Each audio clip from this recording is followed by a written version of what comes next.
I'm super excited to have you guys here. And I would love to kind of just go over your story and how it is to eat out. So if you could start off by like each explaining, your intolerances and your food allergies, and then how you got diagnosed, then that would be awesome. Okay, since I'm the older one, I will go first. I have celiac disease. Got diagnosed approximately 10 years ago through your traditional endoscopy, where they take your, biopsy of your villi, and I was diagnosed that way. Previously, I should have probably been diagnosed at the age of 7 when I had my first issue, but going through all of the gastroenterologists, they diagnosed me completely wrong. And some intolerances that I have, in addition to being celiac disease, is I can't have dairy, as it also bothers my stomach. Eggs too. So I try to be more on, like, I guess kind of like the, more vegan, but not really, because I can't have eggs. So I don't usually have baked goods or anything like that. So I'll turn it over to her for her intolerances. So my tolerances are all about sensitivities. Yeah. So depending on what food there's in them or how much I eat it gives me a reaction. So I have anywhere right now about 30 to 35 sensitivities on different types of food. And also too, I have to keep in mind what two things in combination can give me even more of an effect than just one food together. An example would be my biggest sensitivity are almonds. Though they're healthy for us, I cannot have them. So I can have apples though. But eating an apple and an almond together gives me more of a problem than just eating almonds alone. That's crazy. Wow. Yeah, so that's my issue. Yeah. So I don't have celiac. I am sensitive to wheat and corn and that too. Pepper, white pepper, tons. The list is very, very long. And but going on, I've been dealing with that for about 6 years, finding out what was wrong with me, because I gained about 20 pounds in a week and just blew up. Wow. And couldn't find what was wrong. I went to get an endoscopy, colonoscopy. They didn't know what was wrong. And I found this woman. She did an immunoblood. And that's where I found out I had all these things happening. Yeah. But the gastroenterologist, the ones that she went to, Disagreed. Actually diagnosed her with celiac disease. She doesn't have it. That's crazy how we go to all the doctors and half of them have no idea sometimes. Right. Yeah. Mine's also dairy too. I can't have dairy nor eggs either. I shouldn't have as much. Corn. But with me, they do want me to keep introducing it into my body, because if I stay away from it, I get a worse reaction later on. Yeah. And how sensitive are you guys to cross-contamination on different foods? Oh, I'm okay. I'm horrible. I cannot have the cross-contamination. She cannot have a speck. I can't have a speck of wheat, obviously, with celiac disease. It can be, the reaction can vary. It depends, I guess, on the given day. It can last for a couple of weeks to a couple of months. Wow. My problem. So it's horrible. That's crazy. So now that we've kind of talked about all of these intolerances that you guys have, what is it like to eat out with so many restrictions? So much fun. The greatest foodie, and it's the greatest experience in the world. I see a little sarcasm. No. I have to say, it is probably one of the hardest things to do. More so for her than me. Yeah. Not only do you feel like you're burdening your party, saying that you can only go to places where you're comfortable with, even if they're in the mood for, say, Mexican, since we can't eat corn, we don't go to Mexican food. But we do, unless they have lettuce they have wraps. lettuce wraps. Which is very far and few between that I've noticed. So it's extremely difficult. And then when we find an establishment or a restaurant that we first went to make yourself comfortable, to actually see if they understand what you're talking about, Right. you have to double check and triple check. Are you sure you understand this? So it's like, that's the living on the edge of your seat, basically, is the hardest thing. It's the hardest thing to do. Yeah. It's supposed to be fun. Right. So much fun. Right. But for us, it's a totally different story. That's with her though. So if I have, let's say, a salad and they put croutons in it, I can pick out the croutons and be okay. Right. Opposed for her having, months on ends and breaking out and having those issues, the pimples. Yeah, remember that time when when we went to Tennessee? Oh, yeah. I had food. They gave it to me gluten-free, but what it was served in, which was a cast iron pan, it was the worst reaction. It took my body a week and a half because you were still sick. I was still sick, but I had to actually go to the doctors a couple of times, and they did an endoscopy. And probably by January or so, I got contaminated with September. 5 months for it to actually work out of my system. She found a noodle. God. Yeah. I had a similar experience. I went to like an Olive Garden one time, and there was like a regular noodle, like one like little one, and the gluten-free noodle, and I got like super sick. Exactly what she had. 5 months it took. You had that one noodle, remember? Yeah, with the carrots. Yeah, the one noodle with the carrot. Oh my God, that's scary. Yeah. So it's difficult, And in Denver, are they very gluten-free friendly out there?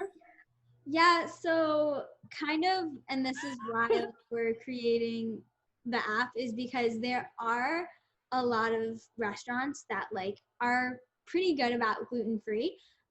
It's just they need like the instruction. So like a lot of people who have been like newly diagnosed with celiac or food allergies, like they don't know how to ask the right questions. And that's so true. The restaurant is kind of saying like, okay, if they just tell me to like use a separate pan and like that they're super severe to cross contamination, then like I'm totally hit to that, like I'll do it. And so that's what I found with like talking to restaurants, where like on the other hand, some people just kind of like expect the restaurants to know. So there's like a big communication gap between people like not really telling them, even though they can technically like cater to it and they do understand it. So like that's why we're trying to like break that communication. So on your app, you're giving the direction for people who are new to this world and who you need questions to ask, and how to take that restaurant and be that middleman for a newbie, and also a restaurant might be new coming into our world. Exactly, because you don't always like understand, and like even me, who I've had it for like 15 years, I don't understand like what the restaurant understands, and like so it's kind of like you're going into the conversation blind, and I'm sure you guys have experienced this. So like on the app, will be like tell them to cook in a separate pan, or like tell them to like use this ingredient instead of that, because like I have a good understanding of like what the restaurant knows and what they don't. But like if you're going into the conversation blind, then you like don't really understand. Yeah, absolutely. Yeah. And it's difficult for me because a lot of restaurants that do have gluten-free pastas are corn-based, which I can't have. So it makes it, they really need to know like even ingredients of what type of pastas do they use? Where is it coming from? Because I would go out, gluten-free, and be sick. And I'm like, why am I so sick? And not realizing it was a corn-based. So I can't have corn. That's one of my sensitivities. You know what I mean? Yeah, absolutely. You're like, so with 40 sensitivities, like if there's a lot of hidden ingredients that aren't like always on the menu, how do you go about like dealing with that with restaurants? Because like 40 ingredients is like a lot to remember. I make everything pretty much customizable. Okay. You know, like say a hamburger. Yeah. I asked them is there seasoning in the hamburger? Could they make a plain hamburger, no seasoning on the hamburger, put an avocado on it? Because if they have lettuce, or what kind of salad do they have? Because the salad, I'm also sensitive to tomatoes. And so I try to customize it as much as people are pretty understanding about it. Again, we go to places constantly, the same places, they get to know us. Right. That's where it's difficult for us going to new places that don't know how to accommodate someone either with sensitivities or celiac at that point. And they don't always cater. They don't always cater. So that's the difficult part, because they're set in their little menu or their little kitchen area, and that's all they can do. I think this app would be great, kind of helping them step out of the box and get something more creative. So we are introduced to new places. It's a win-win situation. Right. Yes. So how does it like make you guys feel when you are going to a new restaurant and then you have to like redo all of that research again? So much fun. That's just the answer for everything. So much fun. Hence, we don't go out as much. We don't. And I'm sure it's nerve-wracking. You know what I mean? Together too. Honestly, I bring my stomach spasm pills with me. Yeah. To be truthful, you know what I mean? I have my little pack of stomach spasms. God forbid, if you're far away, you know, what am I going to do? And, you know, I eat something, and for me, it's instantaneous. Yeah, for me, it's not. So if I smell pepper, I have to be like, it's that bad. It's not ingesting, it's the aroma. Right. For me, like hot peppers and like too much pepper and you can smell it, I'm a goner. That's how sensitive I get. That's kind of a blessing, though, a little bit. It is. No, right away, but it's like, all right, it's a blessing. You know, you have to. So I bring my intestinal spasm. Yeah, basically. Medicine. Hycosamine. It's hycosamine. And I showed my doctor my gastro, and they said, yeah, that's what I was going to prescribe you. So take what you have. Yeah. So, because, you know, you get stomach spasms when you don't eat the right food. Right. And that's what you're getting, a spasm opposed to a cramp. And people don't understand also what medicines to take in that situation. At your restaurant and you're stuck. Yeah. And that's actually a good thing to put on your app too. Yeah. So I definitely think like I think restaurants should like have EpiPens. But that's a far off goal. Yeah. Stuff like that. Yeah. Cause I mean, it is a really big medical thing. So should be treated it like is, and people need to understand what's the experience of having celiac, what's really happening to your body in that particular moment, and what medicines can take to actually calm it down. Yeah. That's what we've always been through, and that's where we've studied and living with this for 10 plus years, and me living with celiac, not even having it. Yeah. And still getting so sick because I was on a totally different spectrum of what was going on with me. So I took almost 20 years living under, oh, you have celiac, and this is what's happening to you. And then just only 5 years finding out that totally something different. Yeah, absolutely. So how would it kind of like change your eating out experience if you were to have a way to like see the ingredients of all the meals and have more information about contamination? Be so much fun. For real. That would be so much fun. Oh my God. You know what it would do? It would even open our eyes to different foods, because I am one that will stick with one food. So if I go to this one restaurant, well, most of the restaurants, all I eat is salmon, because you can't mess up salmon at all. Because as I've learned, chicken is floured. Why? I have no idea. But anyway, even if they just grill it, they decide to flour chicken. And also the preparation when they get it, depending if it's fresh or not, it's floured. Oh, really? Mm-hmm. Oh, God. Oh, I'm like, I didn't even know that. I'm sorry? Yeah, like some frozen products. Some frozen, they're all flour to preserve them and stuff. So if they say, oh, I have fresh chicken and they just want to make a sale, people really need to know that. So it's how truthful they can become, right. and how, really understanding all of the chicken that's frozen is processed with wheat. Yeah, but this app would be amazing. It would be an eye opener to actually understand what we can have. Whether she's allergic to pepper, and just say, cut this out, and you have a brand new meal that you can actually eat. Right. It would be amazing. It would be so helpful. Absolutely. Extremely. It's easier to like modify things. So you can be like, oh, it's just the sauce that I have.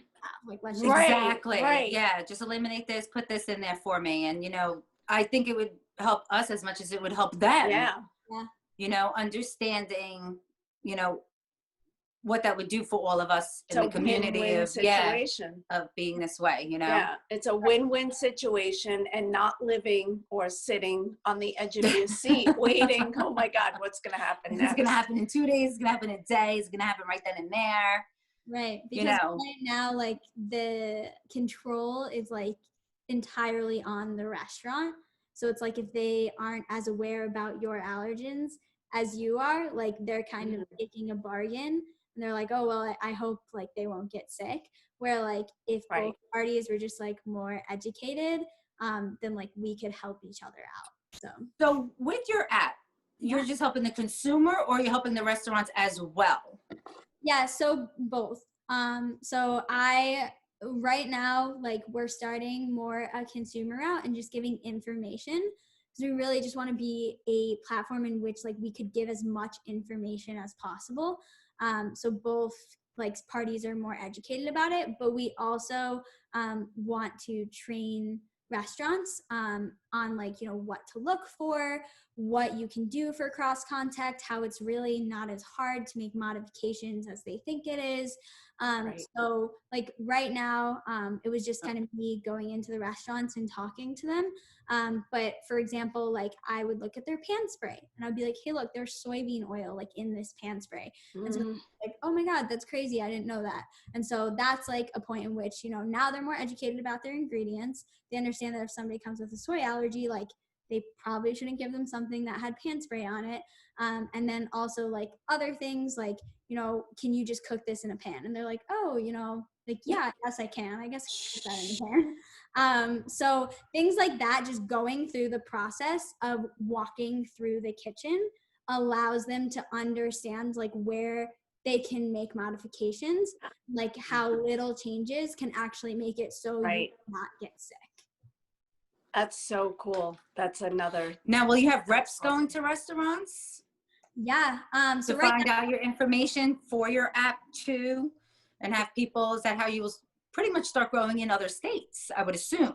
Yeah, so right now, obviously, just me, but we do want to have reps in other states once we start to expand, be able to do that. But we will only have reps that have food allergies themselves and have an understanding of cross contact. And then we would have them go through a training program, because we have a very specific process to make sure that it's standard across all the restaurants. Awesome. Well, that was all my questions, but I really, really appreciate you guys taking the time. Yeah, and anything that we can do to help, let us know. Absolutely. We've been doing this for a long time, and whatever help you need, just let us know. Cool.